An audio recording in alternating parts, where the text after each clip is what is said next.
Hi, I'm Sarah. Today I'm going to read you the story of Aurora, which is titled like this.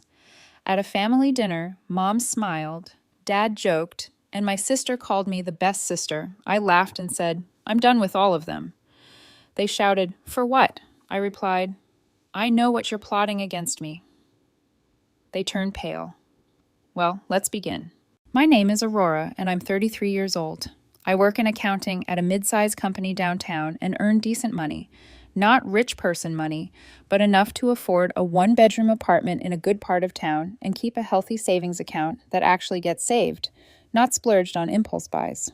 I like my life to be structured. Bills are paid on time. I meal prep on Sundays. I update my budget spreadsheet weekly. My friends say I'm boring, but I don't care. At least I'm not constantly broke like most people my age. My family, on the other hand, is the exact opposite. My parents, Linda and Joe, are both in their late 50s, and they've never met a plan they didn't ignore. Mom worked part-time at a department store until last year, when she decided she was too tired to continue. Dad does construction when he feels like it, which isn't often these days. They live paycheck to paycheck, when they even have a paycheck. Then there's my younger sister, Emma. She's 28 and works part-time at a coffee shop, only when she isn't busy pursuing her art. She paints these abstract things that look like they were done by a preschooler finger painting. But she proudly calls herself an artist. She's been living in a small studio apartment for over a year now. And guess who's been paying her rent? Yep, me. It started small. 3 years ago, my parents called me crying because they couldn't make their mortgage payment. Just this once, they said. Emergency situation. So I wired them $1,000. Then it happened again the next month, and the next. Now I just send them money automatically every month because it's easier than arguing. Same with Emma. Last year she called me sobbing because she was about to be evicted. Could I help just this one time? Her rent is $12,200 a month, more than she usually makes at the coffee shop. But I figured if I paid it, at least she'd have a roof over her head and maybe finally get her life together. I didn't mind helping, really. So when Mom called last Tuesday and invited me to dinner on Friday, I said sure. We try to do family dinners at least once a month, even though they usually consist of me listening to everyone complain while I eat Mom's overcooked pot roast. Friday came and I showed up at my parents' house at 6 sharp, like always. It's a small ranch house in an older neighborhood, slowly falling apart from neglect. Repairs are expensive. The porch has been sagging for 2 years. I walked in and saw Emma on the couch next to a guy I'd never seen. He was tall and lanky, with a beard that looked about 5 minutes old. Emma was practically glued to his side, giggling at something he whispered. Aurora! Emma jumped up and hugged me. I want you to meet someone very special. This is Marcus, my fiancé. I blinked. You're what now? We're engaged, Emma beamed, holding up her left hand to flash a tiny diamond ring that probably came from a rent-to-own store. When did this happen? I asked, trying not to let the shock show. 2 weeks ago, Marcus chimed in, standing to shake my hand. Emma talks about you all the time. You're the successful sister, right? Something in the way he said successful grated on me, but I just smiled. Congratulations. We sat down for dinner. Mom served her usual, dry chicken, instant mashed potatoes, canned green beans. Dad asked Marcus what he did, and Marcus said he was between opportunities but had big plans in motion. Emma stared at him like he'd invented sliced bread. Halfway through the meal, Emma suddenly set her fork down and got this serious look. Actually, she said, I have something important to ask everyone. Here we go, I thought. Another crisis, another money request. Marcus's parents invited us to go to Hawaii with them for a week, Emma said, her eyes glowing. They want to get to know me better. It would be a great bonding experience before the wedding. That sounds nice, I replied carefully. The thing is, Emma continued, it's going to cost about $12,000 for all 4 of us, me, Marcus, and his parents. She looked directly at me as she said it. So did my parents. So did Marcus.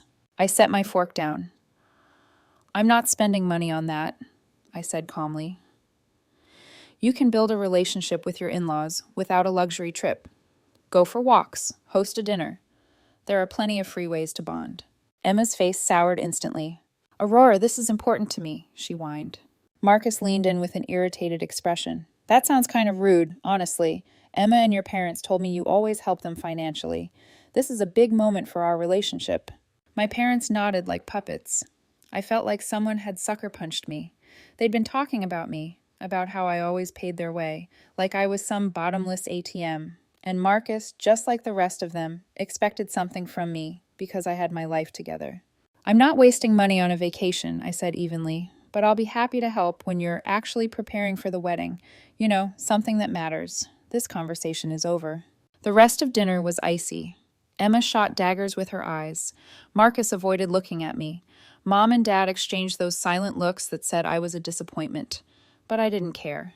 I finished dinner, helped clear the table like always, and went home. Weeks passed after that dinner. Silence. No calls from Mom asking how I was doing. No silly memes from Emma. No project requests from Dad. I was used to my family being dramatic and needy, but not this total shutdown. Usually, someone reached out a few days later to patch things up. This time was different. So, one Thursday afternoon, I decided to do something I never do: show up unannounced with a peace offering. There's a fancy bakery called Sweet Dreams near my office. They make fruit pies that cost $40 but are so good they make people forget they were mad.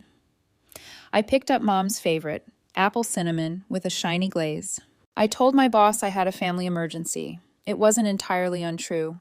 Then I drove to my parents' house, pie in hand, ready to apologize for being a hard ass about the Hawaii thing. I still had my old key from college, so I let myself in like always. That's when I heard voices from the kitchen. Loud voices. They hadn't noticed me yet. I was about to call out when I heard Emma's voice, clear as day. I still want to go to Hawaii with Marcus and his parents, but I don't have the money. Aurora's being so incredibly greedy about this whole thing. I froze. The pie box suddenly felt like it weighed 100 pounds. Don't worry about Aurora, Mom replied. Your father and I came up with a plan to get money out of her. I'll say my arthritis is getting worse and I need special treatment. You know how Aurora is. She'll believe anything we tell her about medical stuff. They laughed. Actually laughed. How much are you going to ask for? Emma asked. $15,000, Mom said. That'll cover your Hawaii trip and give us a little extra for ourselves. That's brilliant, Dad chimed in. Aurora's always been stupid like that. She believes anything we say without question.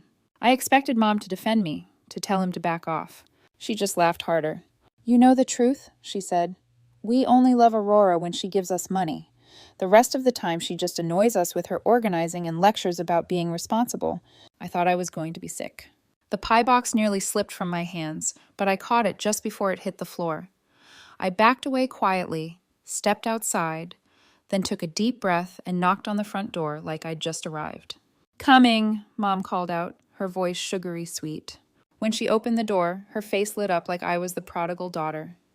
Aurora, what a lovely surprise. Come in, come in. I stepped into the same house I'd just walked out of, holding the same pie. Look who's here, Mom called toward the kitchen. Dad and Emma emerged with plastered-on smiles. Aurora! Emma ran over and hugged me like we hadn't just spent 3 weeks not speaking. I missed you so much. I brought pie, I said, holding up the box. You're such a sweetheart, Dad said, patting my shoulder. Let's have some tea with it. We all sat around the same kitchen table where minutes earlier they'd been scheming to scam me out of $15,000. Mom cut the pie, served it with exaggerated delight, and complimented me on how thoughtful I was. I watched their faces closely now, the way Emma's smile never quite reached her eyes, how Dad kept glancing at Mom like they were silently sharing jokes, the pitch of Mom's voice just slightly too high. Had they always been like this? Had I just been too blind to see it? Mom sat down with her pie and winced dramatically, pressing a hand to her lower back. Oh, this arthritis has been awful lately. It's gotten so much worse the past few weeks. I'm honestly starting to get worried. I said, sipping my tea. The pain is constant now, she went on. It keeps me up at night. And my hands, so stiff in the morning. I can barely make coffee. She held up her fingers like she was demonstrating a disability. Emma and Dad both made sympathetic noises. That sounds rough, I said. I think I might need to see a specialist, Mom added, watching me carefully. You know, get real treatment before this becomes something permanent. I glanced at my watch. Actually, I just remembered I have a meeting I need to get back to. Work emergency. Her face fell. But you just got here. Sorry, I said, standing up. Thanks for the tea. I kissed Mom's cheek, hugged Dad and Emma, and left. As I walked to my car, I saw them through the kitchen window. They looked puzzled, probably wondering why their little performance hadn't worked. I drove home in a fog. My hands shook on the wheel. When I got to my apartment, I double-locked the door, collapsed onto the couch, and let myself get angry. Really, truly angry. 2,300. That's how much I'd been sending them each month, for years. $27,600 a year to people who thought I was an idiot. People who said they only loved me when I gave them money. But the anger in my chest cooled into something sharper. They wanted to play games? Fine, I'd play. Over the next few days, I acted like nothing had changed. When Mom texted to ask how I was doing, I replied cheerfully. When she complained about her arthritis, I said things like, "Oh no, that sounds awful. Hope you feel better soon." But I didn't offer money. I played dumb. Her texts got more and more blatant. First vague mentions of pain, then specific symptoms, then stories about doctor visits that probably never happened. "The doctor says my arthritis is progressing quickly," she wrote one evening. "He's worried about permanent damage if I don't start treatment soon." "That's terrible," I replied. "Hope you can find a good treatment plan." "These specialists are so expensive, though," she added. "Insurance doesn't cover everything." "That's frustrating," I wrote back, and left it there. I could feel her confusion through the screen. Usually by now, I'd have asked how much she needed, but not this time. This went on for 3 weeks. Her messages grew more desperate and less subtle. She sent me articles about treatments. She told me about a rehab center that supposedly specialized in her condition. She even made up a friend who had miraculous results there. Then came the call. It was a Wednesday evening. I was eating takeout, watching Netflix, when the phone rang. "Aurora, honey, we need to talk," Mom said in a serious tone. "Can you come for dinner this weekend? There's something important we need to discuss about my health." I smiled. This was it. Saturday came. I showed up on time. Emma and Marcus were already there, sitting on the couch with worried expressions. Mom was hobbling around dramatically. Dad kept offering to help her with every little thing. "Aurora!" Emma jumped up to hug me. "I'm so glad you're here. We've all been really worried about Mom." "She's been in constant pain," Marcus added, which struck me as odd. He barely knew my mother, but I guess he was fully part of the scam now. We sat for dinner. The performance was flawless. Dad raved about how successful I was. Emma called me the best sister in the world. Mom smiled like her life depended on it. "Aurora," Dad said, carving the roast, "you've always been the responsible one in this family. We're so proud of you." Emma nodded. "Seriously, I don't know what I'd do without you." Even Marcus added, "Emma's told me how generous and supportive you are. It's really inspiring." I just smiled and ate, waiting for the big reveal. Finally, as Mom cleared the dessert plates, she sat back with a pained expression. "I hate to bring this up," she said, "but I really need to talk to you all about my health." Everyone turned to her. "The doctor ran more tests last week," she said. "He says I need to start treatment immediately. There's this specialized center that deals with severe arthritis cases like mine." She paused dramatically. "But it's going to cost $15,000. Insurance only covers a fraction. If I don't start soon, the doctor says I could end up in a wheelchair." Emma gasped. "That's awful." "I wish I could help," Emma added. "But with my coffee shop job..." Marcus shook his head. "I'd help if I could, but I'm still between jobs." Dad sighed. "We've tried everything, but we just don't have $15,000 lying around." Then they all turned to me. Their expressions were solemn, pleading. Mom with her worried look, Dad nodding seriously, Emma biting her lip like she might cry. Marcus trying to seem invested. I looked at each of them and laughed. Not a chuckle, a full, breathless, tear-streaming laugh. They stared at me, stunned. "Aurora," Emma said, "what's funny? This is about Mom's health." I wiped my eyes.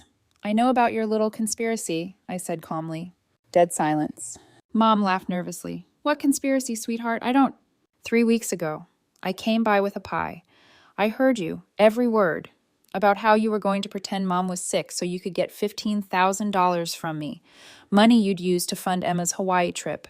Emma turned ghost white. Marcus's jaw dropped. Dad looked like he wanted to vanish. "I heard everything," I continued, "about how I'm stupid, how you only love me when I'm giving you money, how the rest of the time I annoy you." Mom was pale as a sheet. "Aurora, I can explain..." "No need," I said, standing. "I heard enough." I looked at them one final time. "I'm done with all of you. No more money, no more favors, no more family dinners. I'm cutting off contact." Emma found her voice. "Aurora, you can't just..." "Watch me," I said. I turned to her. "I'm canceling your rent payment, today. And Mom, Dad, no more monthly transfers." They all started shouting at once as I walked to the door. I didn't stop. I was finally done being their ATM. That night, I drove home and went straight to my laptop. First, I canceled the automatic $1,000 transfer to my parents. Then I canceled the $200 rent payment I'd been making for Emma. It took less than 10 minutes to undo 3 years of financial support, and it felt incredible. My phone started ringing before I even finished. First Mom, then Dad, then Emma, over and over. I let every call go to voicemail. Then the texts started flooding in. Angry ones, guilt-trippy ones, desperate pleas. Emma sent a long message accusing me of being cruel and heartless. Dad called me ungrateful. Mom wrote a lengthy note about how hurt she was, how I'd misunderstood everything, how family should stick together. I deleted them all without reading them fully. Then, around 10 p.m., a call came in from an unfamiliar number. Without thinking, I picked it up. Aurora, thank God. It was Emma, calling from Marcus's phone. You have to listen to me. No, I don't, I said calmly.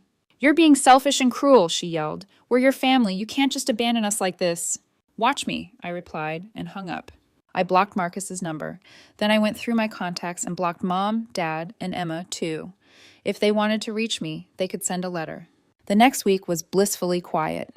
No calls, no texts, no emergencies I was expected to fix. I went to work, came home, watched Netflix, and for the first time in forever, I relaxed. But then they showed up at my apartment. It was Tuesday around 7 p.m. when I heard pounding at my door, loud and angry. Aurora, we know you're in there, Emma's voice rang through the hallway. Open up. I looked through the peephole and saw all 3 of them, Mom, Dad, and Emma, standing outside looking furious. We need to talk, Dad shouted. Aurora, please, Mom added. This is ridiculous. They kept pounding and yelling for several minutes. I'm sure my neighbors were getting annoyed, but I wasn't about to reward their tantrum. I raised my voice through the door.